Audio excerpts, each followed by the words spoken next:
+3 fast semester समस्त NEP पिला मानक स्वागत पिला माने आर्ट्स साइंस कॉमर्स समस्त जो कंपलसरी रही एईसी तो एईसी आम ऑलरेडी यूनिट 1 रो क विभाग जो थिला शब्दर संज्ञा शुद्ध शब्द वनस्पति संपर्क गोटे लंग क्वेश्चन करी आज विशेष कर गोटे भिडियो जो रही रूढ़ीर अर्थ और प्रयोग विधि आपको आज आम क्लीयर हाँ परीक्षा लंग क्वेश्चन केमी कौन विषय आसो जो ख विभाग एवं सर्ट क्वेश्चन सब केमी कौन आस कौ सर्ट क्वेश्चन को पढ़ी जीव सबू आज गोटे भिडियो कहि समस्त पे ध्यान दे बुझापी आउ थे कहीदे आरंभ भिडियो आरंभ कहीदे ध्यान दे बुझ किसी बहादुरी कथा नहीं जी कह से पढ़ी जाओ और जमी कहूँ पे सेमती परीक्षा आसो है डरबार ना। अच्छा मुझे तुमको ऑलरेडी शब्दर संज्ञा और शुद्ध शब्द वर्णाशुद्धि है बा शब्द गठन शुद्धता उपर गोटे लंग क्वेश्चन कर समस्त देखी नब तुम जो शब्दगत शुद्धि हो कि तुम लिंगगत हो कि संधिगत अशुद्धि तार शुद्धता केमी हो से गोटे लंग क्वेश्चन एटा गोटे बड़ लंग क्वेश्चनटा ना है समासगत अशुद्धि तार शुद्धता वचनगत अशुद्धि तार शुद्धता ए संपर्क में गोटे ऑलरेडी मुझे लंग क्वेश्चन क्लास कर सारी तो आज भिडियो केवल आर्ट्स साइंस कॉमर्स समस्त कंपलसरी थी जो एईसी ख विभाग आज सारिदेवा है चलो जी भिडियो अभिमुखे और क्लास टू करवा अन्य यूनिट गुड़ को आम नेक्स्ट क्लास पढ़ा है सर्ट क्वेश्चन आड़ को जावा पूर्व प्रथम लंग क्वेश्चन कहीदे गोटे लंग क्वेश्चन आउ कि पढ़ा दरकार नहीं रूढ़ी विषय किसी पढ़ा दरकार नहीं ये गोटे लंग क्वेश्चन देख प्रश्न केमी परीक्षा आसीपे ना रूढ़ी क्या कहती रूढ़ीर श्रेणी विभाग कर विभिन्न उदाहरण सह वाक्य गठन आलोचना कर किंबा विभिन्न श्रेणी रूढ़ीर उदाहरण सह आलोचना कर विभिन्न श्रेणी कौन ना रूढ़ी को मुख्यतः तीन भाग विभक्त कराई ना है ये जो क्रियायुक्त कौन क्रियाहीन कौन और उपमूलक बात आम जहाँ कहे तुलनात्मक रूढ़ी ए संपर्क आज क्लीयर हो यही तीनोटी को तुम ध्यान देदेले आउ किसी आवश्यकता नहीं रूढ़ी विषय पढ़ियारे है ये तीनटा मुख्य विषय। अच्छा हो प्रथम जाने दरकार आगे लंग क्वेश्चन क्लीयर हाँ सर्ट क्वेश्चन आड़ जा कहीं कौन विषय पर है देख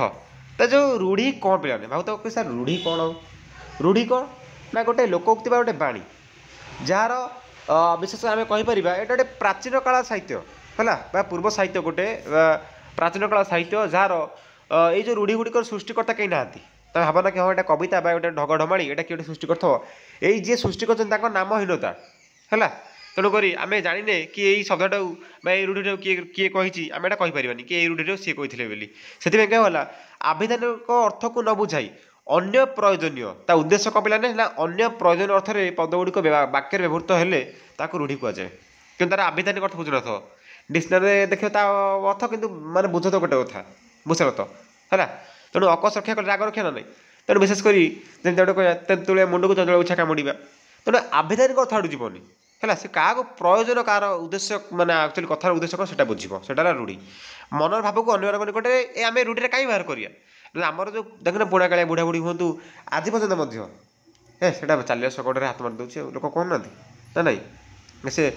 बड़ मिछ से पिलाटा कहीं कहते सब रूढ़ी ना ना तेणुक ये जो रूढ़ी प्रयोग उद्देश्य कौन पे गोटे उद्देश्य ना आम मनर भाव जो रही आम भाव को अन्य निकटने सरस सुंदर और प्रभावशाली रूपे जो व्यक्त करने आम रूढ़ी व्यवहृत करूँ माने कौन ना गोटे कथा कहूब ये कौन गोटे कथा प्रभाव पक लोक कही हाँ से कौन हो मो आखि लाखीगला मो आखि पाई ना ना कौन दे ऋण कर घी पीछे से लोक किंतु अर्थ आभिधानिक अर्थ जो ऋण कर घी पी अर्थ कौन ना अन्य धन अयस करा तो भावना कि हाँ से ऋण पीऊँगी आउ माने ऋण कर घी पी पकाऊँगी माने करज करके घी आनी घर खाऊँ कि घी पी पकाऊँगी सेमती भावी तार आभिधानिक अर्थ से बुझुन था अर्थ कौन बुझे पे ना कौन ना अन्य धन अयस करा गोटे एक्जाम्पल बुझल तो है से ऊपर भासुची आ तू जानू ऊपर भासुची ऊपर भाषा यार अर्थ कौन ना गोटे क्रियायुक्त रूढ़ी यार अर्थ कौन प्रकृत कथा न जाना भावना क्या ऊपर से भाषुच बादल खंडे भाषुची कि जल उपर भाषुची ता अर्थ नुह तेणुक ये आभिधानिक अर्थ बुझेगा कि ना आभिधानिक अर्थ बुझाइला ना आखिरे पड़ा माने कौन माने पोक जोक कौन पड़गले आखिरे गोड़ी पड़ा ना कौन ना नजर में पड़ा यहाँ कौन तेणुक आभिधानिक अर्थ को न बुझाई अन्य प्रयोजनीय अर्थ पदगुड़िक वाक्य व्यवहृत हेले ताकू रूढ़ी कहुए क्लीयर है रूढ़ी प्रत्येक भाषार विशेष उक्ति जहाँ साधारण लोक तुंडे जुग जुग धरी रही आसी एवं लोकंर मुखरे आज पर्यटन रही आसी है रूढ़ी भाषार मौलिक संपद यह भाषा को समृद्ध और गौरवमंडित करता है। गठनगत स्वतंत्र आधार में यह तीन श्रेणी में विभक्त करे। गोटे क्रियायुक्त रूढ़ी, गोटे क्रियाहीन रूढ़ी, गोटे उपमामूलक बा तुलनात्मक रूढ़ी। से तुलना कराउथबो कि एंडुआ परी मुंड टुंगारिबा से कौन आस पे खाली मझे कौन लगुथ खाली परी लगुथ कि खुंटटा परी ठिया कुआ परी काऊ माने काऊ काऊ हवा है कहते एंडो परी मुंड टुंगारिबा पवन परी धाइबा ना नहीं बरड़ा पत्र परी थरिबा ये सब कौन ना तुलना करा उपमा दि जाऊँगी। अच्छा प्रथम जाना कि क्रियायुक्त रूढ़ी कौन ये तुम कौन पे सर्ट क्वेश्चन क्लियर होगी मो कथा ध्यान दियो कहीं कौन तुम सारी कौन सी वाक्यांश पद सहित क्रियापद संयुक्त थी संपूर्ण भाव एक नूतन लाक्षणिक अर्थ प्रकाश करते। क्रियापद से संयुक्त थी ना नहीं रखा चाटा हेबा ये कौन ये सब क्रियापद गुड़िक आक्टिव अच्छे ना नहीं ये संयुक्त ये आड हो अच्छे ना नहीं है। ओडिया भाषा प्रचलित यही पर्यायर केतक रूढ़ी अर्थ सह तार प्रयोग विधि निम्न प्रदान करागला। तेणु तुम यदि केतटी मन रखा पड़ो तेणु तुम पे मन रख आपको मुझे तुमको कौन बुझेबी अकस रखा राग रखा गोविंद बाबू को अन्य कार्यकलाप को मु विरोध कर सी मो पर अकस रखिले गोटे एक्जाम्पल देदेव अकस रखे पैकेट लेख तो राग रखा आईटा पथ चाटिया पैकेट लेख तो अति तलू खसीजा तेणु सड़क से परीक्षा पड़े तेणुक जो विशेषकर लक्ष्य रख लास्ट को बा थी गोटे क्रिया पदयुक्त होता है यहाँ गोटे कौन ना क्रियायुक्त रूढ़ी। क्लीयर तो आउर तुम क्लीयर क्रियायुक्त रूढ़ी देखा सब स्क्रीनशॉट मार रख अति बेसी ये जो क्रियायुक्त हो क्रियाहीन और तुलनात्मक हो सबुथ 15टी लेखाएं पे मन रख लंकोश लिखा सहज हम लिख एक्सप्लेन कर एग्जाम्पल दब लिख एग्जाम्पल दब क्लीयर बढ़िया लगुना ना क्लासटा जीवा क्रियाहीन रूढ़ी को ये सब गोटे गोटे क्रियायुक्त रूढ़ी तुम देख मुझे तुमको देखई दूसरी तुमको जोटा भल लगे तुम ताकू रख पे मुझे कहबिनी कि हाँ तू यहाँ पढ़ कि सी यहाँ पढ़ किसी नहीं 15 कोटी सब मन रख अति कम 10टा मन रख है ये सब कौन पे क्रियायुक्त रूढ़ी। बर्तमान क्रियाहीन रूढ़ी आड़ को जी देखदेली तो है क्रियाहीन रूढ़ी पे है जो वाक्यांश पद सहित क्रियापदर व्यवहार घटी न थाए एवं यह आविधानिक अर्थ न बुझाए एक विशेष आरोपित अर्थ को बुझे था क्या गोटे आरोप होता है क्या लगी था से कथाटा क्रियाहीन रूढ़ी कहुए कौन ना अकल सलामी ये वाक्यांश सहित क्रियापदर व्यवहार ना ये कहीं अकल सलामी कहला कि सलामी करने कही कि ना नहीं अकाल कुष्मांड ये लास्ट को बा कौटी लगी कि पे तेणु यहाँ ट्रिक तुमको कहूँ ये सब कौन पे ना क्रियाहीन रूढ़ी आपको सब पे मन रख एमती कतोटी 15-20 तुम एग्जाम्पल दब लंग क्वेश्चन है देन टे एक्सप्लेन कर गोटे एग्जाम्पल दौथ कौथ एग्जाम्पल दौथ कौथ एग्जाम्पल दौथ क्लीयर नेक्स्ट पेज को जी तुम देखी दे पे तुम वीडियो को पॉज करके स्क्रीनशॉट नहीं पार कि खाता लिख दे पार कि देखी सार आउ थे वीडियो प्ले करके नोट करदेव ना डिस्टर्ब मझे हुए।